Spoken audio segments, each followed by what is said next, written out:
How do you weigh that though? Like when you guys are moving the ball, but you aren't moving it in the last 20. Like how do you marry those two thoughts together? I don't know, man. You got to ask Coach Pete and DA. Myself, when you ask us, we're not going to be able to give you all the answers that everyone wants to hear on the things we're trying to work to do better, schematics and player and all those kind of things. And so you're going to keep asking the same question. I'm going to keep giving a lot of words and no answer, because I'm not going to tell you.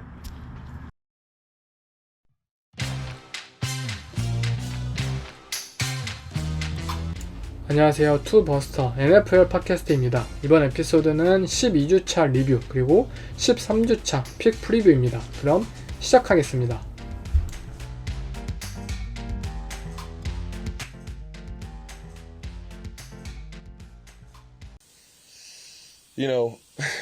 I want the teams in our division to be as bad as possible. So no, I'm not.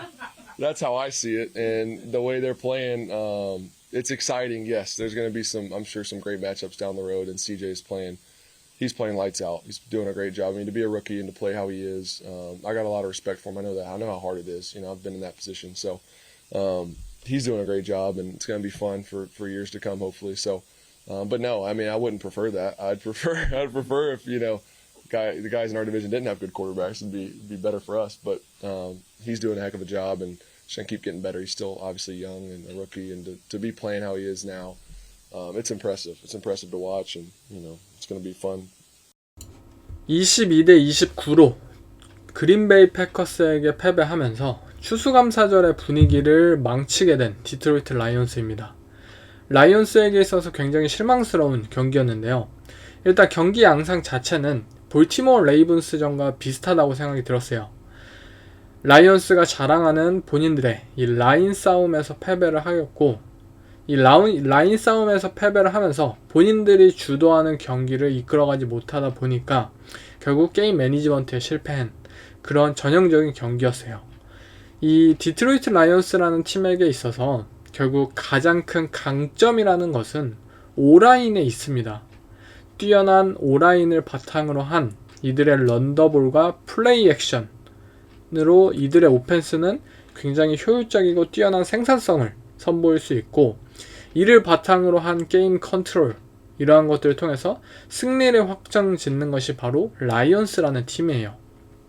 그런데 레이븐스전과 마찬가지로 이 그린베이 패커스와의 추수감사절 경기에서 라이온스의 오라인은 완벽히 무너졌고, 이들이 본인들이 컨트롤할 수 있는 상황이 되지 않게 되자 리드를 당하기도 하였고, 그리고 이러한 것들을 좀 본인들의 주도권을 가져오기 위해서 좀 빠르게 무리를 했죠.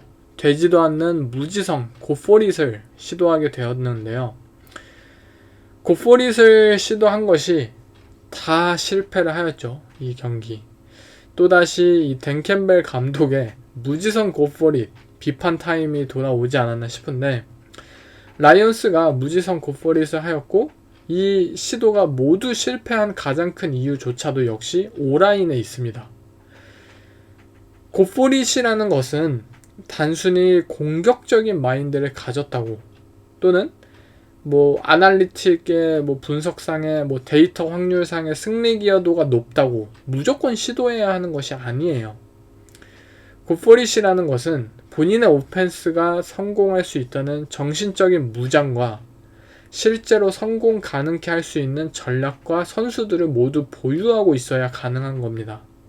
문제는 경기 내내 라이온스의 오라인은 패커스의 D라인을 상대로 매치업이 아예 되지 않을 정도로 이들을 막지 못하였어요. 그런데 어떻게 폴스다운 고포릿을 성공할 수 있겠냐고요. 오펜스가 잘 풀리지 않을 때 더 공격적인 플레이 콜을 하기보다는 보수적인 플레이 콜을 선보이면서 본인들의 흐름을, 본인들의 리듬을 되찾을 때까지 기다리면서 단 3점이라도 이러한 득점 기회가 있으면 그것을 잘 주워 먹으면서 기다려야 합니다. 본인들의 타이밍이 올 때까지. 대다수의 감독들이 이런 간단한 생각과 이러한 코칭들을 잘 이해하지 못하고 있어요. 우리 뒤졌네? 우리 빨리 리드를 되찾아야지. 굿포릿을 하자. 근데 뒤져있는 사실 자체가 본인들이 잘 풀리지 않기 때문에 뒤져있는 거잖아요. 본인들이 잘 풀리지 않는 상황 속에서 어떻게 굿포릿을 성공시킬 수 있겠냐고요. 라이온스는 결국 본인들의 가장 큰 강점이 오라인이라는 것이 이 경기에서 특출나게 드러나지 못했을 때, 본인들의 강점을 표현하지 못했을 때 굉장히 쉽게 무너질 수 있는 팀이라는 것을 그들의 패배, 그린베이 패커스전 그리고 볼티모어 레이븐스 전을 통해서 보여주었습니다. 디트로이트 라이온스는 분명히 강팀인 것은 사실이에요. 8승 3패. 디비전, NFC 디비전 당연히 플레이오프에 진출할 것이고 당연히 NFC 노스 디비전의 우승자가 될 거예요. 하지만 이 팀이 더 높은 단계, 더 높은 목표를 위해서 올 시즌을 바라보고 있다면 본인들의 이러한 문제점들, 이 패배를 통해서 우리가 강점이 막혔을 때 어떻게 풀어가야 하는지, 무지성 굿포릿이 답이 아니라는 것을 두 경기를 통해서 분명히 배워야만 합니다. 앞으로 플레이오프 진출을 하더라도 이 상대 팀들이 디트로이트를 무너뜨릴 수 있는 점은 굉장히 간단하다라는 것을 이러한 경기를 통해서 노출이 되었고, 앞으로 댄 캠벨 감독이 진짜 파이팅 넘치고 이 컬처라는 측면 이외에 경기 매니지먼트나 이런 인게임적인 부분에서도 명장으로 인정받기 위해서는 이러한 숙제들을 충분히 해결해야 된다고 개인적으로 생각이 들었던 경기였습니다. 패커스의 경우에는 이번 시즌 최고의 디펜스 경기를 보여주지 않았나 싶은데, 일단 제가 이 경기를 보면서 그린베이 패커스에게 오히려 화가 났던 것은, 아니 이 팀은 할 수 있었던 건데 왜 그동안 안 했을까라는 측면이었어요. 라이온스가 자랑하는 오라인을 상대로 진짜 1대1 매치업을 통해서 이겨낼 수 있는 D라인을 보유했던 그린베이 패커스, 그리고 이들이 이 막강한 D라인을 앞세우면서 또 커버리지 측면에서 굉장히 다양한 컨셉들을 선보이면서 제러드 거프라는 쿼터백을 충분히 당황시키게 만들었던 경기였습니다. MT 포메이션 상황에서 쉬프트를 통해서 디트로이트 라이온스는 제러드 거프는 오케이 맨 커버리지다 라고 확신하고 플레이를 펼쳤지만, 그린베이 패커스는 갑자기 존 커버리지로 변화를 하였고 제러드 거프가 당황하면서 색을 만들어내는 장면도 있었고, 디펜스적인 측면에서 그린베이 패커스는 이번 경기 진짜 완벽한 경기를 펼쳤어요. 하지만 이런 모습들을 충분히 시즌 초, 시즌 중반까지 보여줄 수 있었는데 왜 이제 시즌이 끝나갈 그런 무렵에 그 모습을 지금 보여주냐 이거죠. 굉장히 아쉬웠던 이번 시즌이 되지 않을까 싶고요. 또 그린베이 패커스의 D라인은 충분히 리그 최고급의 포텐셜을 가지기는 했다. 단지 올 시즌 잘 드러나지 않았을 뿐이다 라는 것을 또 한 번 증명했던 시즌이었어요. 작년이랑 비슷하죠. 오펜스 측면에서는 조던 러브가 2주 연속 활약을 했죠. 이 부분은 인정을 할 수밖에 없는데, 누누이 말씀을 드렸지만 그린베이 패커스는 오펜스 웨펀진의 특출난 강점을 가진 팀이다 라는 것은 아니에요. 이들의 런닝백들 좋은 선수들이 있긴 하지만 부상을 현재 오고 가면서 이름값에 비해 부족한 모습을 보이고 있고, 또 리시버진도 충분히 포텐셜은 있지만 이 어린 선수들이 아직 그 포텐셜을 필드 위에서 결과로까지는 보여주지 못하고 있어요. 하지만 포텐 있는 리시버들이 한 선수가 되었든 두 선수가 되었든 돌아가면서 경기에서 뛰어난 활약을 보일 수 있는 선수들을 갖춘 것은 사실이에요. 크리스찬 왓슨이라는 이 리시버의 작년 활약은 리그 정상급의 리시버로 도약할 수 있다라는 믿음을 가지게 만들 수 있었던 활약이었고, 이를 올 시즌에도 이어가지 못했다는 점은 제 개인적으로도 너무나도 큰 아쉬움으로 항상 남았습니다. 그런데 현재 이 경기를 통해서 그린베이 패커스, 그리고 저번 주 경기를 통해서 조던 러브에게 굉장히 간결한 디시전 메이킹을 내릴 수 있도록 오펜스를 좀 개편하였고, 플레이가 길어지면 길어질수록 안 좋은 플레이를 펼쳤던 조던 러브는 과감하고 공격적이라도 짧은 시간 안에 디시전을 내리고 패스를 던진다면 좋은 플레이의 결과를 얻어낼 수 있다라는 것을 두 경기를 통해서 보여주었어요.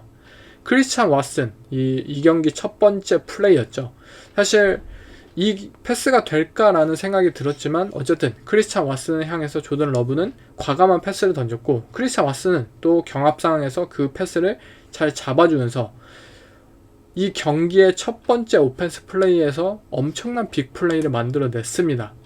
너무 어렵게 생각하지 않는 것이 중요하다고 생각이 들어요. 단순한 오펜스 컨셉들이지만 리시버들, 이들의 젊은 리시버들의 포텐을 믿고 또 조던 러브의 빠른 디시전에 근거한 자신감에 근거한 플레이가 앞으로도 그린베이 패커스에게 중요하다고 생각이 듭니다. 라이온스의 디펜스의 경우에는 코너백, 세컨더리 이러한 강점을 가지지 못했던 디펜스였던 만큼 어린 패커스의 리시버들에게 완패를 당한 경기였고 조던 러브에게 생각보다 많은 압박을 넣지 못한 이 라이온스의 D라인까지 굉장히 아쉬웠던 경기였습니다. 추수검사절 마지막 경기는 굉장히 실망스러운 경기였죠. 바로 지노 스미스에게 이 짧은 계약을 주었던 시애틀 시옥스, 그것이 현재까지는 선견지명으로 보이는데요. 지노 스미스는 현재 지금 당장 좋은 풋볼을 펼치지 못하고 있습니다.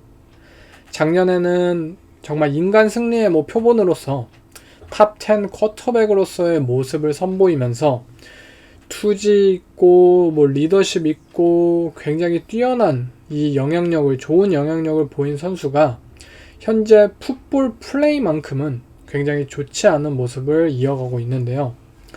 시애틀 시옥스라는 팀 전체가 지노 스미스화 되었다라는 것이 개인적으로 가장 큰 문제라고 생각이 드는데, 해석을 하자면 매번 홈런 스윙을 노린다는 점이에요. 시애틀 시옥스가 자랑하는 가장 큰 강점, 이들의 탑급 리시버진 DK 메칼프, 그리고 타일러 로켓, 그리고 새로 루키 리시버인 잭슨 스미스 지그바까지 좋은 리시버진을 보유했고 또 좋은 런닝백진까지 이들이 보유한 것은 사실이지만, 지노 스미스는 조슈아 dobs처럼 잘 달릴 수는 없는 쿼터백이고, 시애틀 시옥스의 오라인은 현재 부상자가 좀 있고 아직 리빌딩 과정을 거치고 있는 그룹입니다. 즉 홈런 타자가 있긴 하지만 매 타석마다 홈런을 칠 수 있는 팀은 아니에요. 그럴 여유와 힘이 없는 것이 현실이고, DK 메칼프가 알아서 잘 받아주겠지, 1대1 이길 수 있잖아, 이런 식으로의 패스, 중장거리 패스들 매번 본인들의 오펜스의 흐름을 끊고 있을 뿐입니다. 시애틀 시옥스의 오펜스 경기를 보면은 왜 이들은 쉬운 야드를 택하지 않는 것일까?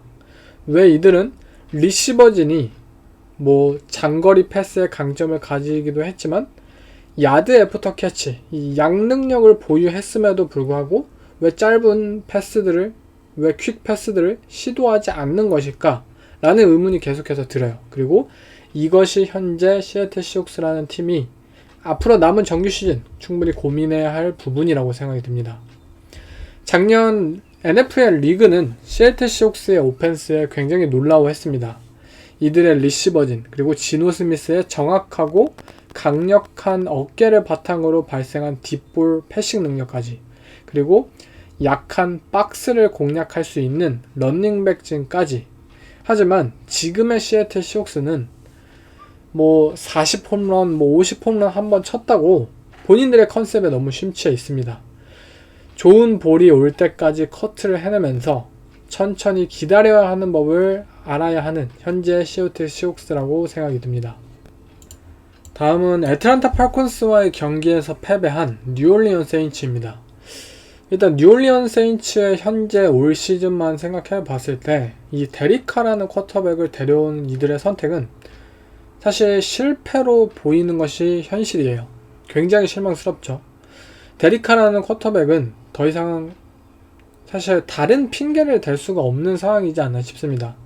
그 전까지는 리시버진이 불안정했다, 하지만 젊은 리시버진이 꽤 좋은 포텐셜을 가지고 있는 것을 모두가 목격했고, 오케이, 그러면 오라인이 문제다, 오라인이 생각보다 까보니까 못한다, 물론 맞는 말이에요. 하지만 데리카 자체가 뭐 레이더스 시절에도 뭐 좋은 오라인을 가지고 플레이를 펼친 것이 아니었기 때문에 적어도 그것보다 나아 보이는데 왜 여기서 못할까 라는 의문이 생기자 이제는 뭐 오펜스 플레이 콜링의 문제다, 뭐 계속해서 핑계를 대가면서 계속해서 다른 쪽에서 원인을 찾았어요. 그런데 이제는 데리카 본인에게 이 책임을 물어야 할 때이지 않나 싶습니다. 사실 단지 뭐 패스를 던지고 못 던지고 그런 것을 떠나서 뉴올리언 세인츠 그리고 데리카의 이 올 시즌 경기들을 보신 분들은 아시겠지만 경기 도중에 이 실망스러운 결과물 때문에 데리카가 뭐 팀원들에게 소리를 지르고 화를 내고 이런 장면들이 너무 자주 보이고 있어요.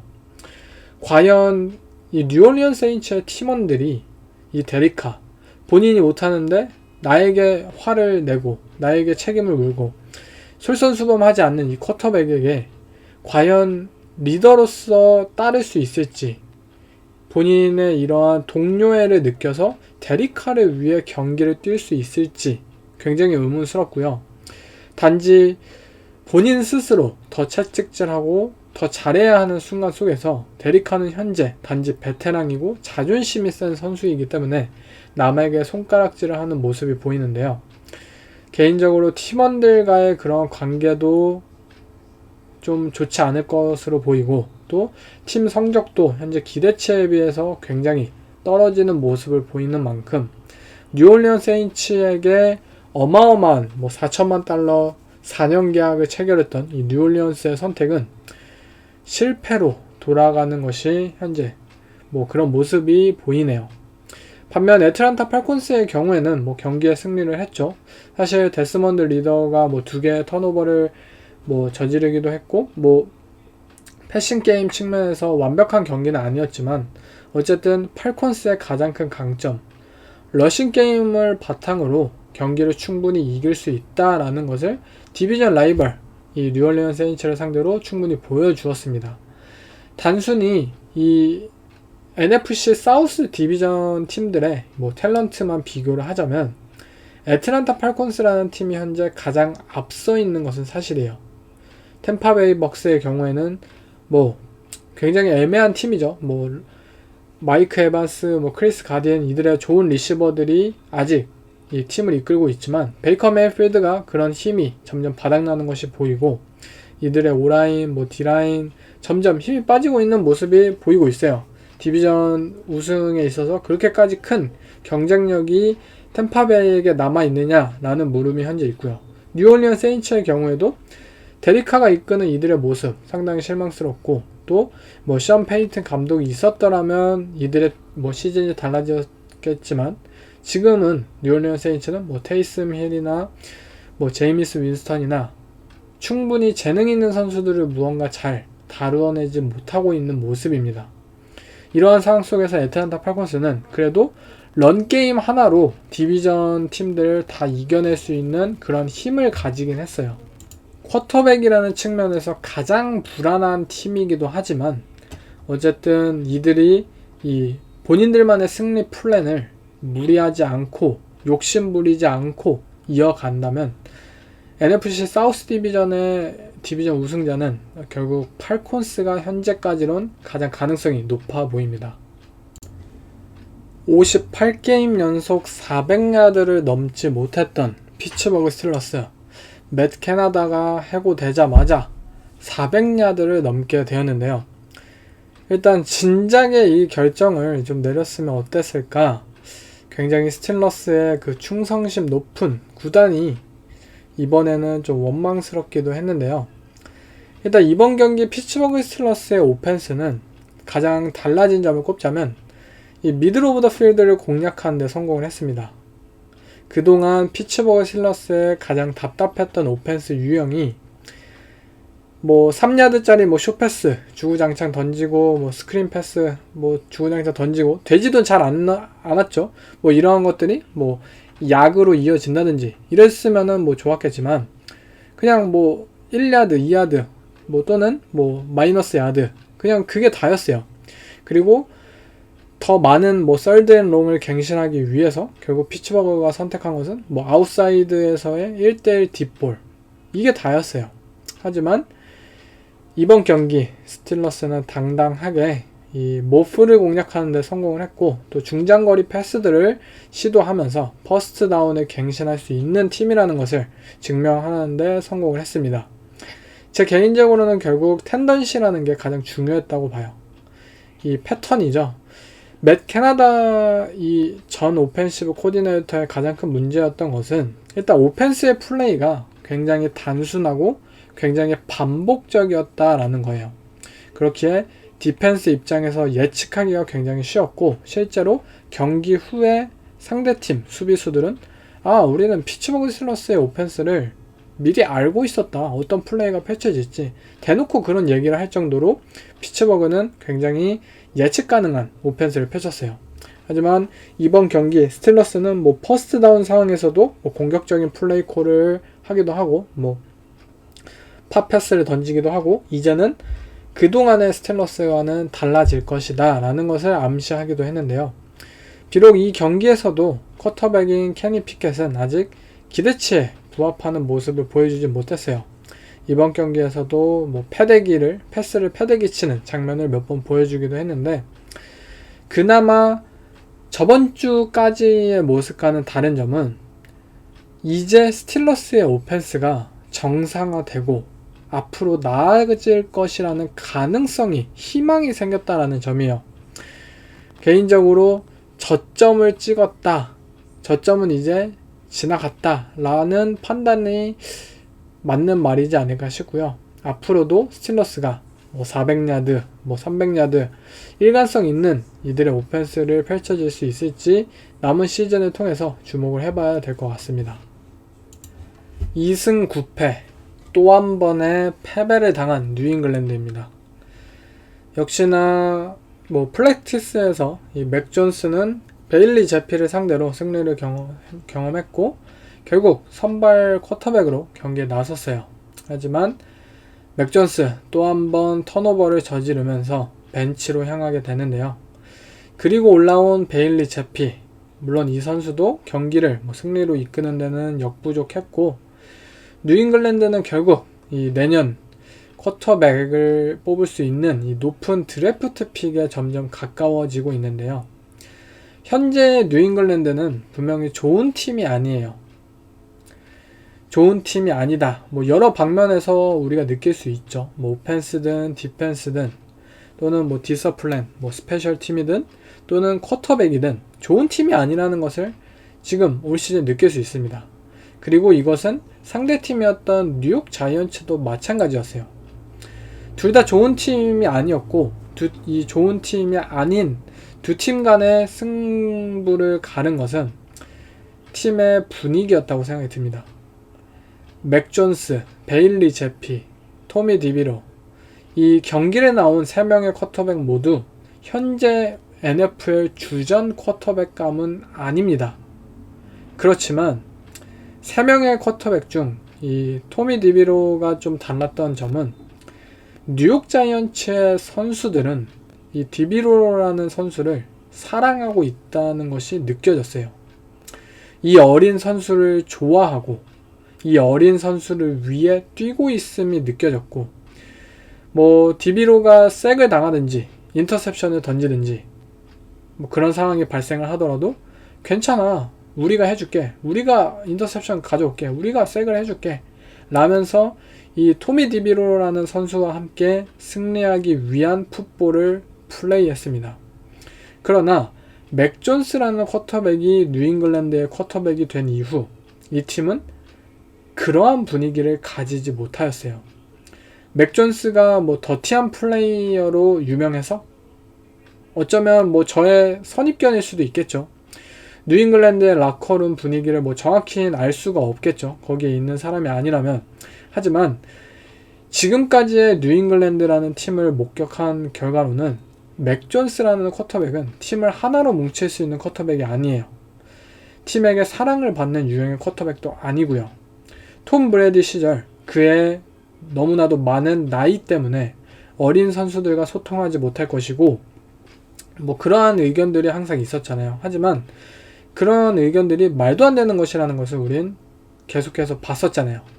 이 톰 브래디보다 어린 선수들에게 더 노력한 선수는 없었고, 어린 선수들에게 더 사랑을 받았던 베테랑 선수가 없었고, 베테랑과 루키 이 두 명의 그룹들이 온전히 소통을 하며 서로를 위한 이 즐기는 풋볼을 펼칠 수 있었습니다.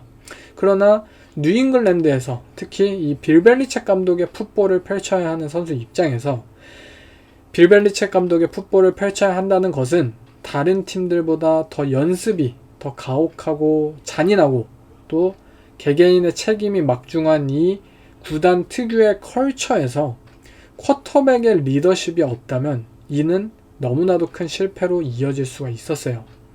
빌 벨리책 감독은 뭐 톰 브래디라는 정말 절대적인 리더가 있었고 그에게 모든 것을 일임했고 모든 것을 믿었기 때문에 좋은 결과가 얻어낼 수 있었지만 지금 맥 존스라는 쿼터백이 좋은 리더십을 보여주지 못하고 이 선수들을 하나로 이으지 못하고 있는 상황 속에서 사실 벨리책 감독이 쿼터백에게 뭐 리더십, 뭐 동료애 이런 것까지 사실 가르칠 수는 없잖아요. 감독 외에 이러한 요소들을 가르칠 수는 없죠. 단지 맥 존스라는 쿼터백은 자연스러운 리더가 아니었을 뿐이고 현재의 패치 선수들은 맥 존스라는 선수와 함께 뛰는 것을 좋아하지 않아 보일 뿐입니다. 다음 뉴잉글랜드가 어떤 선택을 할지, 뭐 쿼터백을 뽑을지, 뭐 누구를 데려올지 그것은 아무도 모르겠지만 다시 한번 가장 첫 번째 임무는 톰 브래디 시절 이들이 이룩했던 건설했던 이 브라더후드를 다시 한번 이 팀 컬처에 건설하는 것이 첫 번째이지 않나 싶습니다. 테네시 타이탄스에게 10대 17로 패하면서 1승 10패를 거두게 된 캐롤라이나 팬더스. 결국 이들은 프랭크 라이크 감독을 1년도 채 되지 않아 해고를 하였습니다. 먼저 프랭크 라이크 감독이 백수가 됐는데 백수이면서 인디애나 콜츠로부터 자녀 연봉을 받고 또 캐롤라이나 팬터스로부터 자녀 연봉을 받게 되는 정말 세상에서 가장 부러운 백수이지 않나 생각이 들 정도인데요. 일단 프랭크 라이크 감독에 대해서 먼저 얘기를 하자면 이 라이크 감독이 결국 본인의 단점을 극복해내지 못한 시즌이었다고 생각이 듭니다. 앞으로 코칭 커리어가 굉장히 걱정이 될 정도로 형편이 없었던 시즌이었죠. 이 프랭크 라이크 감독은 인디애나 콜츠 시절에도 사실은 이 팀 빌더로서는 항상 의심을 받아왔던 감독이었어요. 그 이유는 프랭크 라이크 감독의 커리어는 결국 앤드류 럭이라는 리그 최고의 쿼터백, 베테랑 쿼터백과 함께 커리어를 시작했기 때문인데요.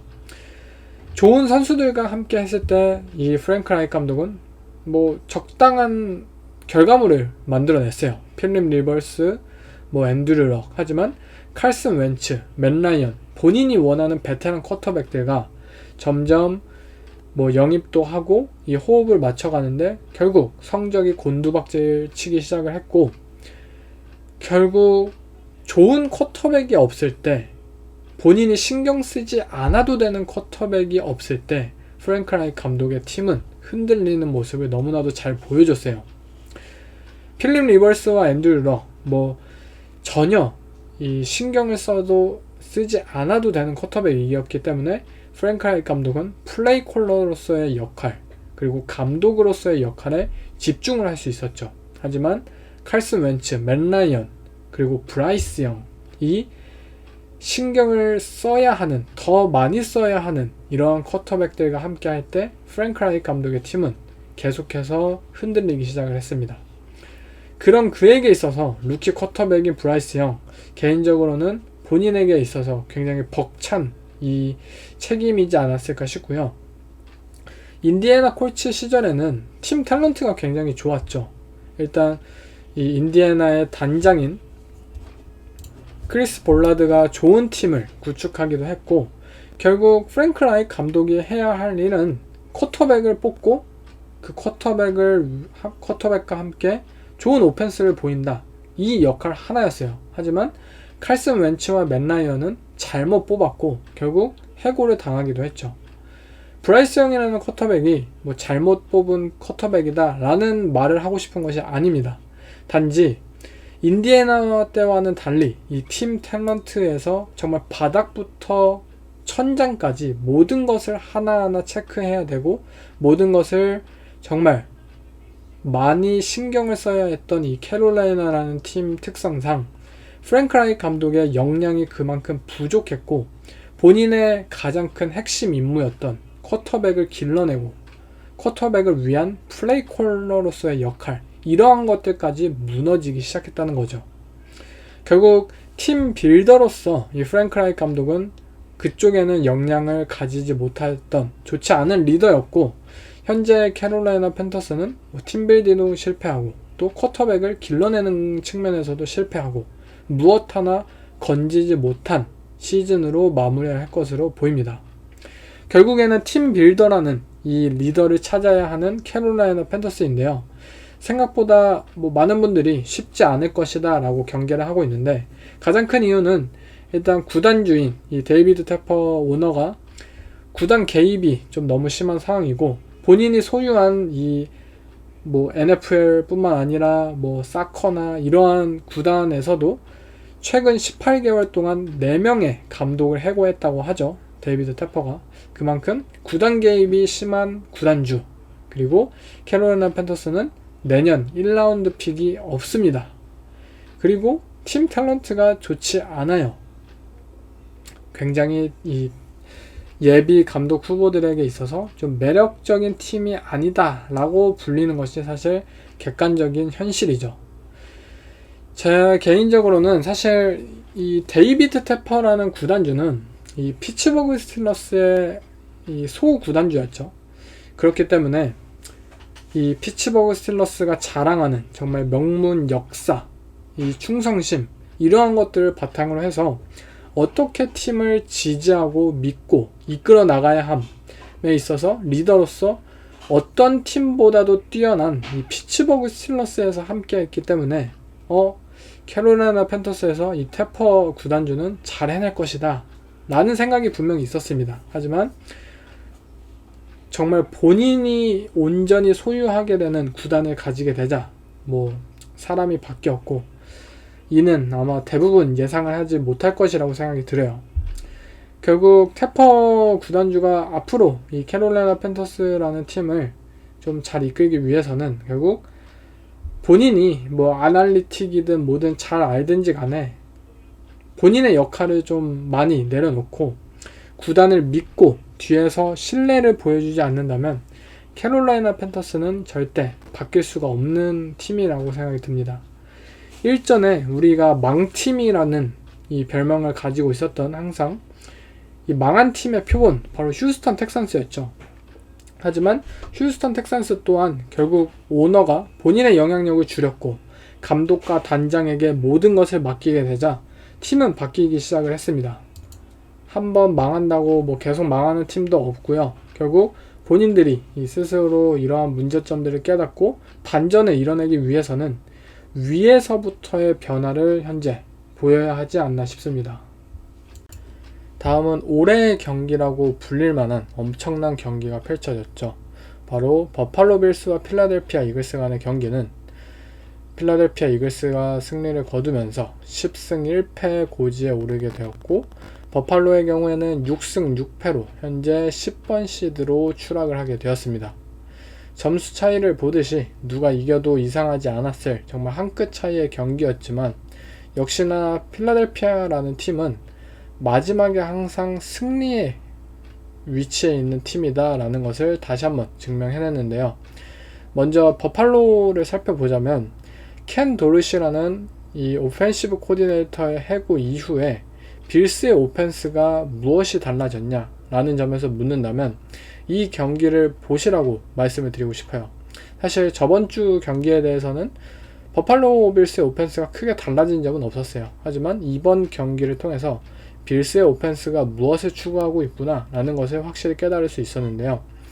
일단 빌스는 그들답지 않은 언더센터 기반의 플레이들을 굉장히 많이 선보였어요. 특히 가장 눈에 띈 점은 블락킹을 못하는 이 빌스의 타이트 엔드 대신에 빌스는 한 명의 오라인을 쓰면서 6명의 오라인을 사용하면서 이 언더센터 기반의 런더볼을 추구했습니다. 뭐 포메이션 상으로는 타입 번치셋에서 나오는 이들의 스매시 마우스 러싱 게임을 추구했다는 점인데요. 그간 버팔로 빌스의 오펜스에 있어서 가장 부족한 점이라고 지적받았던 부분은 바로 런 게임이었어요. 플레이의 시작과 끝이 전부 조시 알렌이라는 쿼터백의 어깨에 달려 있었고, 그로 인해 발생하는 턴오버의 문제는 너무 조시 알렌이 많은 짐을 짊어지고 있다. 제발 뭐 러싱도 자주 하고, 또는 뭐 언더센터 기반의 뭐 플레이 액션이나 좀 쉬운 플레이들을 펼치게 해줌으로써 조시 알렌의 짐을 좀 덜어줘라. 이러한 숙제를 항상 가지고 있었던 게 버팔로 빌스였는데, 빌스는 그거는 너네들의 오펜스고 우리들의 오펜스, 우리들의 색깔, 우리들의 아이덴티티는 조시 알렌이다. 조시 알렌을 통한 샷건 기반의 오펜스, 그것이 바로 본인들의 길이라고 추구하였고 계속 걸어왔습니다. 그런데 어쨌든 플레이 콜러가 바뀌기도 했고, 그리고 필라델피아 이글스를 상대로 버팔로 빌스는 스스로 이제 좀 달라질 때라고 뭐 생각을 했든지, 또는 그간의 길과는 뭐 다른 길을 추구해야 된다든지 뭐 느꼈던지 간에 경기 내내 이 런 게임에 대한 멘탈리티를 추구를 했어요. 그리고 이 멘탈리티에 대한 노력이 성공을 거뒀을 때도 있었고, 뭐 안 좋은 플레이로 이어졌을 때도 있었고, 하지만 어쨌든 궁극적으로 보자면 버팔로 빌스는 본인들의 오펜스에 대한 문제점을 고치기 위해 변화하고 있음을 이 경기를 통해 목격을 할 수 있었습니다. 물론 아직은 이 변화가 온전히 맞아들은 느낌은 아니었어요. 뭐 갑자기 6명의 오라인을 세우고 스매시 마우스 러싱 게임을 추구하다가 갑자기 또 11 퍼스널 또는 10 퍼스널 MT 포메이션을 사용해서 극단적인 에어레이드 패싱 게임을 선보이기도 하고, 정말 왔다 갔다 하는 거예요. 그래서 본인들의 아이덴티티나 이런적인 측면에서 아직 정립이 되어 보이지는 않아요. 다만 그래도 무언가 새로운 것을 시도하고 있고, 또 뭐 조시 알렌이 이 러싱 이후에 나온 패스 플레이에서 또 한 번 인터셉션을 던지기도 하였고, 아직 이 팀이 뭐가 확실히 뭐 결과물을 창출하기까지에는 어느 정도 시간이 걸리겠다라는 것을 봤지만, 결국 장기적으로만 본다면 이 조시 알렌에게 너무 집중되었고 책임감이 정말 쏠렸던 이들의 오펜스가 좀 오펜스 전체적으로 이 조시 알렌을 도울 수 있는 그런 구조로, 이 시스템으로 바뀌게 되지 않을까라는 것을 개인적으로 느꼈어요. 어쨌든 저는 이 빌스의 이번 시즌에 대한 뭐 실패, 뭐 아직 실패를 거둔 것은 아니지만 좀 부진, 어느 정도의 뭐 아쉬움, 이러한 것들은 결국 켄 도르시라는 플레이 콜러가 잘리기 전에도 저는 오펜스의 탓은 아니라고 봤어요. 단지 더 심각한 것은 디펜스의 문제였고, 그리고 전체적인 뭐 원 포지션 차이 경기에서의 뭐 패배 등 이 코칭, 이 게임 매니지먼트적인 측면에서 부족했다고 생각을 했고, 뭐 오펜스에 대해서는 저는 크게 뭐 조시 알렌 스스로 턴오버를 저지른다든지 이런 것들은 분명히 문제가 있었지만, 오펜스의 구조적인 상의 문제를 그렇게까지 저는 크게 뭐 보고 있지 않았던 입장에서, 뭐 버팔로 빌스가 앞으로 남은 시즌 걱정해야 될 것은 계속해서 디펜스다 라고 얘기를 하고 싶었고, 이 경기를 통해서도 느꼈어요.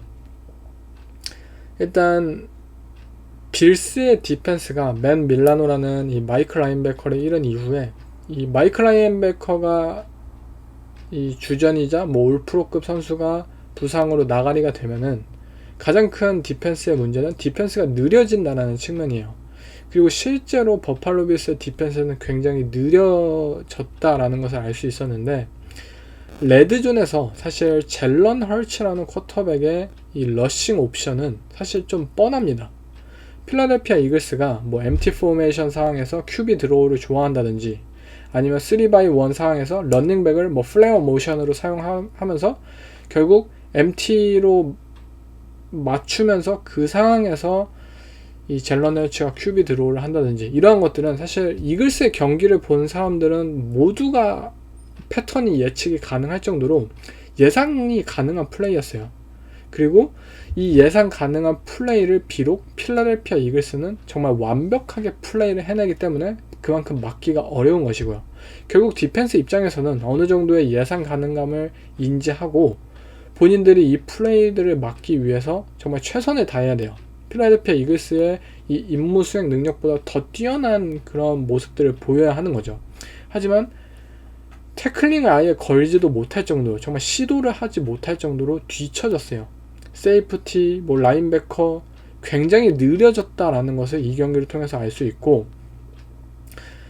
가장 큰 이유는 뭐 마이클 라인베커의 부재, 그리고 세이프티들 또한 굉장히 노장, 이 나이가 많은 선수들로 구성이 되어 있는 만큼 스피드라는 측면에서 상대 팀을 따라잡지 못하고 있다라는 것이 굉장히 아쉬운 모습이지 않나 싶어요. 결국 버팔로 빌스의 디펜스가 무언가를 보여주기 위해서는 이들의 D라인이 상대 O라인을 상대로 압도함을 보여야만 경쟁력을 갖출 수 있는 것이 현재 이들의 디펜스인데, 그것이 사실 쉽지가 않잖아요. 뭐 본 밀러, 뭐 에드 올리버 이런 선수들이 정말 좋은 활약을 펼쳐야 하는데 그 단 하나에 현재 기대는 것이 과연 맞는가? 빌스의 디펜스가 앞으로도 좀 스피디하고 이러한 팀들을 만난다면, 뭐 마이애미 돌핀스의 경우에도 다시 한번 만난다면 좀 더 위험할 수도 있겠죠. 어쨌든 종합적으로 이 빌스의 디펜스가 굉장히 아쉬웠던 경기였습니다. 그리고 사실 오펜스와 디펜스 뭐 아쉽고 또 뭐 긍정적인 면도 있고 하지만, 결국 버팔로 빌스라는 팀이 이글스를 상대로 이 경기 패한 이유, 가장 큰 이유는 또 한번 션 맥더머트 감독에게 있다고 생각이 들어요. 션 맥더머트 감독은 4쿼터 20초가 남았고 한 개의 타임아웃이 있는 상황에서 그냥 쿼터백 닐다운을 했습니다. 그리고 연장전을 준비를 했고요. 그런데 20초를 왜 포기를 했을까요? 본인들에게 있어서, 버팔로 빌스에게 있어서 최근 10년간 가장 잊고 싶은 역사는 바로 캔자스 시티 칩스와의 챔피언십 경기에서 캔자스 시티에게 13초 만에 필드골을 허용했던 경기예요. 본인들은 13초 만에 필드골을 허용하고 이 근 10년간 최악의 패배를 당했던 그 경험이 있는데, 20초라는 순간을, 타임아웃도 있고 20초가 남아있는 순간을 그냥 포기한다? 저는 전혀 진짜 이해가 되질 않았어요. 그것도 조시 알렌이라는 쿼터백의 컨디션이 굉장히 달아오는 상황에도 불구하고 말이죠. 도대체 무슨 생각으로 20초라는 플레이를, 이 20초라는 기회를 포기한지 저는 이해가 가지 않습니다. 조시 알렌이 뭐 연장전 전패, 커리어 연장전 전패, 그리고 버팔로 빌스의 원 포지션 차이에서의 뭐 승률이 뭐 5할 이하라는 뭐 굉장히 좋지 않은 기록, 이 모든 것은 결국 션 맥더머트 감독의 게임 매니지먼트에 대한 이해도가 부족하기 때문입니다. 그동안 최근 몇 차례 저도 이 션 맥더머트 감독을 계속해서 비판해 왔는데, 이 매니지먼트 측면에서 저조차도 이번 선택은 굉장히 놀라운 수준이지 않았나 싶어요. 상대팀이었던 필라델피아 이글스의 경우 이 팀에 대한 평가는 사실 1주차부터 지금까지 동일합니다. 이글스가 작년만큼의 포스는 없어요. 하지만 이 팀은 클러치 상황에 상대팀보다 더 뛰어난 팀이라는 사실입니다. 첫 45분을 형편없이 보내더라도 마지막 15분을 완벽히 뛰는 팀, 현재의 필라델피아 이글스는 바로 그런 팀이에요. 이 경기 이들의 런게임은 대단했고, 또 젤런 헐츠 또한 뭐 잘한 경기였다고 생각이 듭니다. 빌스의 D라인이 생각보다 막강했고, 이글스의 백업, 라이트 태클이 뭐 쉽게 뚫리는 모습을 보이면서 좀 위태위태한 모습도 보이긴 했지만 어떻게든 이길 수 있는 방법을 찾아냈고, 그리고 그것을 실현하기 위해서 최선의 플레이들을 각자 펼친다는 점, 이글스가 앞으로도 뭐 기대가 되는 점이 바로 이러한 끈끈함, 이러한 투지, 정말 마지막까지 승리를 위해서 포기하지 않는 뭐 노력, 이러한 것들이 이들의 원동력이지 않나 싶어요. 그리고 진짜 과감히 얘기를 하지만 이글스의 키커 제이크 엘리엇, 저스틴 터커가 그동안 리그 최고의 키커로 불렸었죠.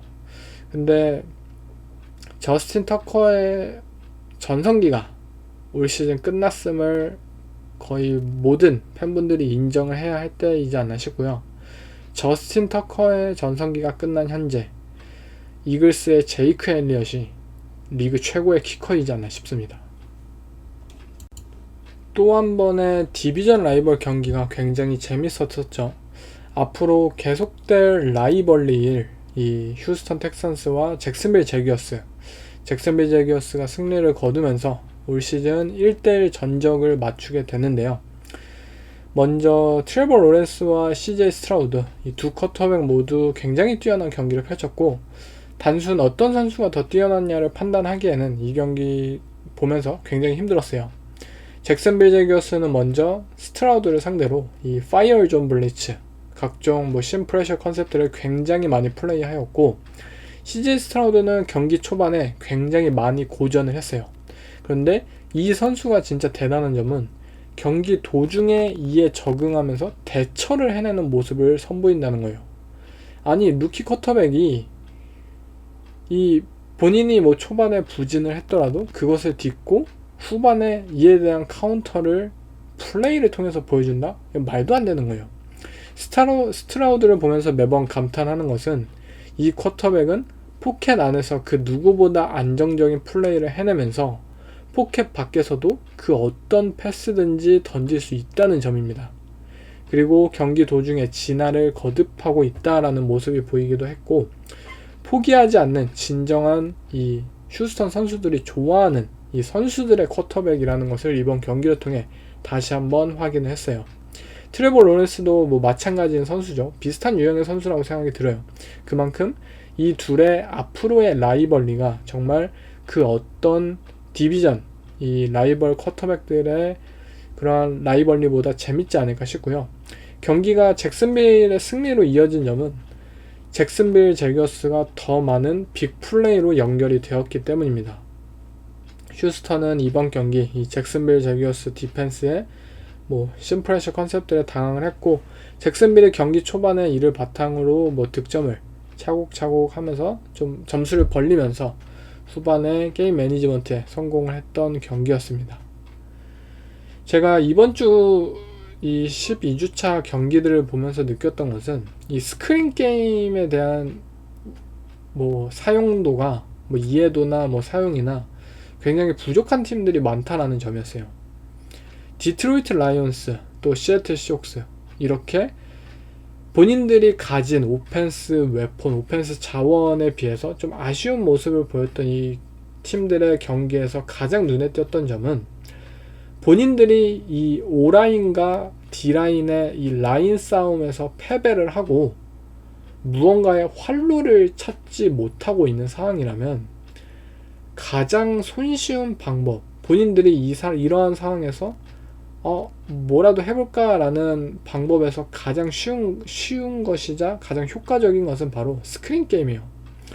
상대의 패스러쉬를 늦출 수 있는 방법이기도 하고, 그리고 단순 라인 싸움에서의 그런 전장을 다른 이 오픈 스페이스, 이 필드에서의 전장으로 옮길 수 있는 이 스크린 플레이는 리그의 수많은 팀들이 현재 애용을 하고 있죠. 그리고 카일 샤난, 션 맥베이, 앤디 리드, 이 오펜스의 천재 감독들이 가장 잘 사용하고 가장 기본적으로 디펜스를 조작하는 방법이 바로 이 스크린 패션 게임이기도 하고요. 굳이 본인들이 전공법으로 라인 대 라인 싸움에서 이겨서 샷건 포메이션으로 이겨서 패스를 던지고 이럴 필요가 없습니다. 상대의 패스러시를 늦추기 위해서 스크린 게임에 대한 위협을 지속적으로 주고, 그리고 본인의 쿼터백을 어느 정도 지켜주고 편안하게 만들어주기 위해서도 스크린 게임은 필요합니다. 왜 굳이 어렵게 가려고 하는지 모르겠어요. 잘 풀리지 않는다면 더 많은 스크린 게임을 통해서 경기를 풀어가는 것도 좋은 방법입니다. Just the headline of this week, you hear Deebo Samuel's comments on your play. What do you think? How do you respond? It's a big game for us this week. Playing a great team, and it's going to be a big challenge for us. And I can't wait to go out there and play. Is there any extra motivation at all when you hear things like that, or even think of last year? No, because last year. I think the extra motivation just comes from it being a division opponent. They're in the NFC. A conference opponent. Because they're in the NFC with us, and they're a great team. So it's going to be a big challenge for us. When you hear him say something like that, and then double down on it, what is the key to staying focused and not letting that affect you in any way? I just approach one day at a time. Of course, I don't really necessarily like what he said. Wish he would have used a better word, to describe my play. But it is what it is. And at the end of the day, all I can do is control my work ethic, what I do day to day. 첫 번째 경기는 LA 차저스와 뉴잉글랜드 페이트리어츠가 폭스보로에서 만납니다. 패치가 홈에서 언더독으로서 무려 라인이 6점 차가 되는데요. 2승 9패를 거두고 있고 내년 드래프트 픽 전체 3픽에 현재 위치하고 있는 만큼 현재 뉴잉글랜드는 굉장히 안 좋은 상황입니다. 또 15주차 뉴잉글랜드와 캔자스시티 간의 먼데이 나잇 풋볼 경기는 조정이 되었죠. 필라델피아 이글스와 시애틀 쇼크스 간의 경기가 먼데이 나잇 풋볼로 교체가 되었고, 이 교체가 되었다는 것은 결국 뉴잉글랜드가 현재 굉장히 형편없는 팀이고 이 시청자를 끌어올 수 없는 팀이다 라는 것을 현실적으로 반영해주고 있는 결과물이었어요. 저스틴 허버트가 물론 4승 7패를 거두고 있고 LA 차저스도 현재 좋은 폼은 아니지만 현재 뉴잉글랜드 페이트리어츠는 너무나도 좋지 않은 팀입니다. 이 팀이 사실 뉴잉글랜드 같은 팀이 홈에서 언더독이다. 당연히 저는 스프레드는 이 뉴잉글랜드를 거는 게 당연하겠지만 현재 패치에게 있어서 어떤 스프레드 커버도 해내지 못할 것 같다라는 불안함이 너무나도 크기 때문에 저번 주 이 뉴욕 자이언츠를 상대로도 경기에 패하면서 신뢰가 더 무너지기도 했었죠. 그렇게 제 픽은 LA 차저스 마이너스 6.0입니다. 그리고 이 경기 언더오버 기준이 40점인데요. 뉴잉글랜드의 최근 경기들이 상당히 언더의 확률이 높죠. 또 LA 차저스 또한 사실 어마어마한 폭발적인 득점력을 보여주지 못하고 있는 만큼 이 경기는 저는 언더가 땡기네요. 저는 차저스 그리고 언더를 선택하겠습니다. 다음 라이온스와 뉴올리언 세인츠 간의 경기, 세인츠의 홈에서 세인츠가 언더독입니다. 플러스 4.0으로 라이온스가 비록 추수감사절 패배를 통해서 분위기가 현재 좀 가라앉은 모습이지만 뉴올리언 세인츠는 그보다도 더 근본적인 이 데리카가 이끄는 뉴올리언 세인츠의 오펜스 그리고 전체적인 팀 굉장히 매력이 없는 팀이라고 느껴집니다. 라이온스가 다시 한번 이 패배를 서력하지 않을까 싶네요. 제 픽은 라이온스 마이너스 4.0입니다. 다음 경기는 애틀란타 팔콘스와 뉴욕 제츠가 만납니다. 이 경기도 홈에서 뉴욕 제츠가 언더독인데요. 플러스 2.5의 라인을 가지고 있는데 팀 보일이 다시 한번 스타팅 쿼터백으로 나올 예정입니다. 그리고 팀 보일이 이 뉴욕 제츠의 쿼터백으로 나온다면 제츠는 또 한번 이길 수 없는 이 경기가 되겠죠. 사실 최근 뉴욕 제츠에 관한 소식이 전부 에런 로저스예요. 에런 로저스라는 쿼터백이 이 뉴욕 제츠의 현재 간판 스타이고 리그 최고의 선수 중에 한 명인 것은 부정하지 않습니다. 하지만 뉴욕 제츠라는 팀은 이 에런 로저스 말고 도대체 하는 게 뭔가 싶을 정도예요. 오프 시즌에도 이들은 에런 로저스에게 올인을 하는 모습을 보였고 결국 얻어내긴 했죠. 그리고 에런 로저스가 경기 1주차 만에 부상을 당했음에도 불구하고 이들은 계속해서 에런 로저스 잘하면 돌아온다. 에런 로저스 수술이 성공적이다. 에런 로저스 이제 패스를 던진다. 온통 에런 로저스에 관한 뉴스와 그러한 것들, 미디어의 그러한 것들 관심이 이 한 선수에게 오직 집중되어 있어요. 그런데 문제는 에런 로저스라는 쿼터백은 올 시즌 돌아올 수 없습니다. 쿼터백이 패스를 던지는 모습 이러한 것들을 이 동영상을 통해서 보여주긴 했지만 에런 로저스가 실질적으로 올 시즌 돌아올 가능성이 얼마나 되겠냐고요. 그리고 돌아올 수 있다고 하더라도 팀에서는 말려야 됩니다. 그런데 뉴욕 제츠는 본인들이 에런 로저스 한 명밖에 바라보지 않기 때문에 이 선수가 실제로 돌아올 것처럼 믿고 있고, 이 선수 한 명에 의해서 시즌이 마치 좌지우지 되는 것처럼 행동을 하고 있어요. 물론 에런 로저스는 엘리트 쿼터백 중에 한 명으로서 시즌이 정말 좌지우지 할 수 있는 힘을 가진 선수이죠. 하지만 에런 로저스를 잃었다면 에런 로저스 없이 승리할 수 있는 방법을 찾아야 했지만, 이들은 그 시간을 너무나도 낭비했고, 아예 낭비가 아니라 관심이 없었죠. 잭 윌슨, 팀 보일, 이러한 말도 안 되는 허접한 쿼터백들을 선발로 세우면서 에런 로저스가 돌아와서 마치 모든 것을 해결해 주길 현재 바라고 있습니다. 이 팀은 본인들 스스로 결정하고 무언가를 선택할 수 있는 능력을 가지지 못한 팀이에요. 그렇기 때문에 뉴욕 제츠가 10년, 20년간 맨날 꼴찌만 하는 팀입니다. 안 될 팀에 가장 잘 보여주는 예가 바로 이 뉴욕 제츠를 보여주지 않나 싶네요. 물론 애틀랜타 팔콘스도 쿼터백 문제가 많고, 현재 데스몬드 리더로 다시 한번 쿼터백을 교체하면서 데스몬드 리더가 저번 주에도 2개의 인터셉션, 턴오버를 유발하긴 했지만, 어쨌든 뉴욕 제츠의 오펜스가 너무나도 형편이 없고, 그리고 팔콘스가 런게임 위주로 경기를 셋업한다면 충분히 이겨낼 수 있지 않을까 싶습니다. 제 픽은 팔콘스 마이너스 2.5입니다. 다음은 애리조나 카디널스와 피츠버그 스틸러스 간의 경기. 스틸러스가 홈에서 마이너스 5.5로 현재 스틸러스가 이렇게 어마어마한 스프레드 차이를 받은 게 몇 경기 만인가요 싶을 정도로 의외의 스프레드를 얻게 되었는데요.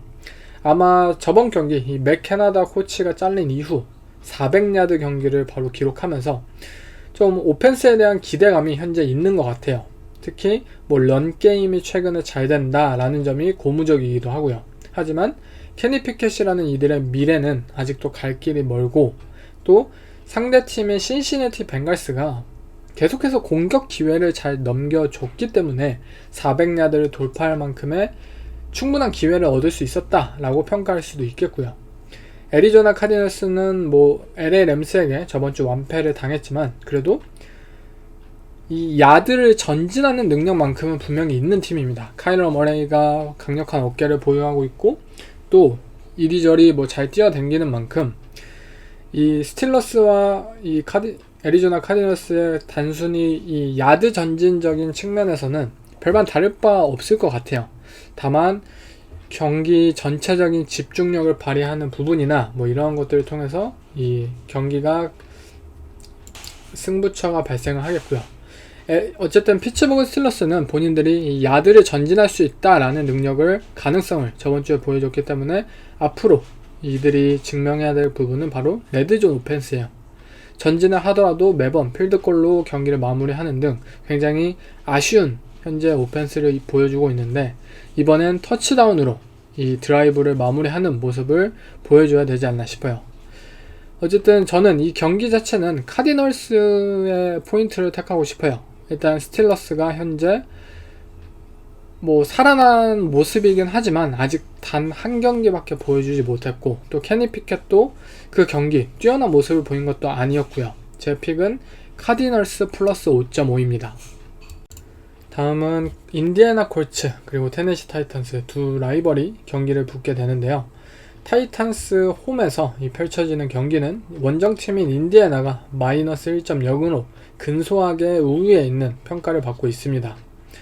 먼저 콜츠의 경우에는 올 시즌 이 대단한 코칭 능력을 보여주고 있는 이 슈타이켄 감독이 정말 대단하다고 표현할 수밖에 없을 것 같아요. 코치 오브 더 이어의 후보로 거론조차 되지 않는 게 진짜 이 감독이 얼마나 저평가를 받고 있는지 알 수 있는데요.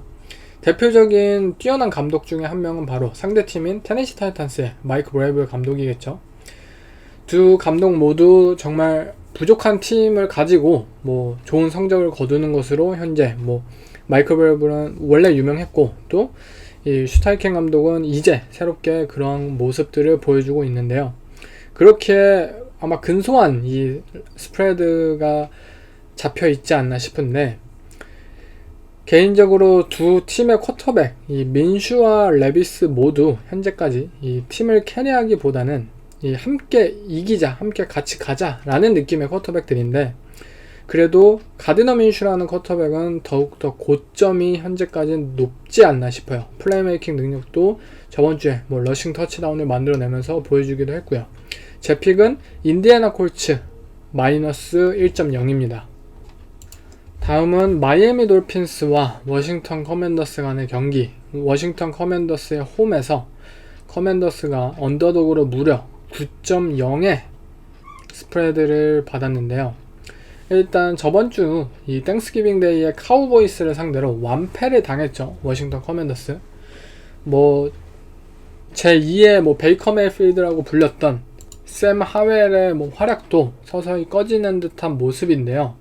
일단 샘 하웰의 플레이가 너무나도 기복이 심하죠. 일단 좋은 플레이, 이 빅 플레이를 만들어내는 능력은 분명히 있지만 반대로 턴오버를 만들어내는 능력도 너무나도 높아요. 팀 턴오버가 현재 리그 전체 3등으로 상당히 좋지 않고, 공격적인 플레이 콜링이 오히려 이 샘 하웰의 이 장점을 이끌어내기도 하지만 또 단점도 너무 극단적으로 이끌어내는 모습을 보이지 않나 싶습니다.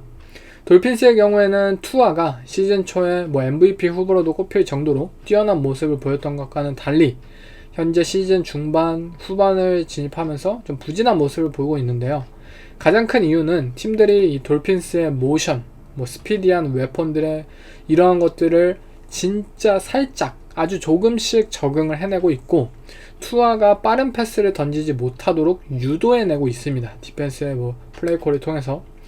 디펜스 코디네이터가 해고된 이 워싱턴 커맨더스의 디펜스가 과연 그렇다고 마이애미 돌핀스의 오펜스를 늦출 수 있을까? 개인적으로 의문이 들고요. 또 현재 마이애미 돌핀스의 디펜스는 젤런 램지의 합류 이후 굉장히 경쟁력 있는 그룹이 되었습니다. 그렇기에 저는 돌핀스 마이너스 9.0을 선택합니다.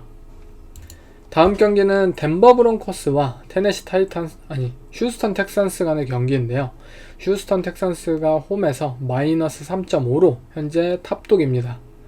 이 경기는 추후에 있을, 이 시즌 마지막에 있을 이 와일드카드 결정전에 굉장히 중요할 만큼 두 팀 모두 와일드카드를 노리고 있죠. 굉장히 중요한 경기라고 생각이 듭니다. 먼저 덴버의 경우에는 이 시즌 초 그동안의 이 뉴올리언 세인츠의 감독으로서의 이 명성이 무너져 버렸던 션 페이튼 감독은 진짜 6승 5패로 현재 당당하게 와일드카드 레이스에 참여하도록 팀을 이끌었습니다. 이러한 모습을 보면서 느낀 감정은 진짜 지독하다. 뭐 저번 에피소드와 비슷합니다. 진짜 지독하게 팀을 운영하고 있는데요. 정말 단 1도 무리를 하지 않아요. 단 1도 무리를 하지 않고 오직 승리만을 위해서 점수를 쥐어짜고 긁어 모으는 듯한 이러한 풋볼을 펼치고 있습니다. 그리고 이 상황에서 선수들은 어쨌든 본인들의 팀이 점점 나아지고 있다라는 모습을 결과로 얻어내고 있기 때문에 팀을 신뢰하고 있는 모습을 보여주고 있고, 또 러셀 윌슨에게 있어서 작년 시즌 러스는 뭐 본인 혼자 뭐 사무실을 쓰는 등 뭐 이상한 행동을 하면서 선수 팀원 새로운 이 덴버 프랜차이즈에서의 선수들과 온전히 이 친해지고 이렇지 못한 모습을 보였잖아요. 하지만 지금 경기를 보면 러셀 윌슨이 이 덴버 브론코스의 뭐 리시버, 라인맨, 뭐 디펜스 선수들, 이런 모든 선수들과 좀 더 친해지고 정말 리더가 되어가고 있는 듯한 모습을 보여주고 있습니다. 이처럼 분위기를 타고 있는 덴버 브론코스, 현재 그렇게까지 만만한 상대는 아니라는 것을 말씀드리고 싶어요. 이 휴스턴 텍산스의 경우에는 CJ 스트라우드가 정말 말도 안 되는 활약을 계속해서 이어가고 있는데요. 이것이 승리로까지 모두 이어지지 않고 있다는 점은 그만큼 이 팀이 젊고 또 경험이 부족하고 뭐 코칭진도 마찬가지고요. 그런 부분이 결과로까지는 나오지 않는 이유이지 않나 싶어요. 저는 경기 자체는 덴버 브론코스를 선택하겠습니다. 브론코스 플러스 3.5를 선택하고요. 그 이유는 션 페이튼 감독은 정말 지독하게도 모든 것을 긁어 모읍니다. 점수를. 그런데 휴스턴 텍산스 디미코 라이언스 감독은 때로는 뭐 과감한 결정을 하면서 본인들의 그런 잠재력을 믿는 타입의 감독이에요. 본인도 선수로서 그러한 것들을 지지해주고 있죠. 하지만 이번에는 덴버 브론코스의 그러한 소극적인 보수적인 운영이 좀 더 통하지 않을까 싶네요. 다음은 캐롤라이나 팬터스와 템파베이가 만나는데요. 벅스의 홈에서 이 마이너스 5.5로 벅스가 탑독입니다. 일단 캐롤라이나 경우에는 이 프랭크 라이크 감독이 해고가 되었죠. 이 시즌 중에 결정이 이루어진 게 과연 브라이스 형한테 도움이 될지는 모르겠지만 어쨌든 가라앉던 배였어요. 프랭크 라이크 감독이 이끌었던 캐롤라이나 팬터스는 가라앉고 있었던 배였어요. 그렇게 선장을 뭐 바꾸더라도 더 어차피 가라앉고 있었는데 뭐 더 나빠질 건 없죠. 그렇게 생각하면 좋겠어요. 팬분들은 우리는 더 나빠질 건 없다. 그래도 감독을 바꾸면서 더 나아질 점만 생각을 하자라는 것이 마음 편하지 않을까 싶습니다. 템파베이의 경우에는 뭐 플레이오프 경쟁을 위해서 갈 길이 먼데요. 팔콘스, 이 세인츠, 벅스 이 세 팀은 작년처럼 시즌 끝까지 디비전 우승을 위해서 경합을 할 것이고 이 캐롤라이나 팬터스 이 보약이라고 하죠. 이 보약 한 경기를 지금 놓쳐서는 안 되는 상황인 만큼 전력을 다해서 이 팬터스를 상대로 좋은 경기를 보이지 않을까 싶네요. 제 픽은 벅스 마이너스 5.5입니다. 네, 이상 13주차 경기들의 픽을 다 꼽아봤는데요. 이번 에피소드는 여기서 마치겠습니다. 감사합니다. There's a difference between confidence and like overconfident, cockiness, all those different, there's a difference in that. Like, it's good to have confidence going. It's good to believe in each other. It's good to believe in the team. But we also know that believing in ourselves and believing in this team is a product of the work that we put in, not only the past, but more so about the work we're going to put in this week to get ready for this game. And so I think there's a big power that there is in belief in each other. When you believe in somebody, it takes it takes the guy to another level. Coach to player, player to player, player to coach, and so that's a powerful thing. But we also know what goes into making that belief happen, and that's the work that you put in week in.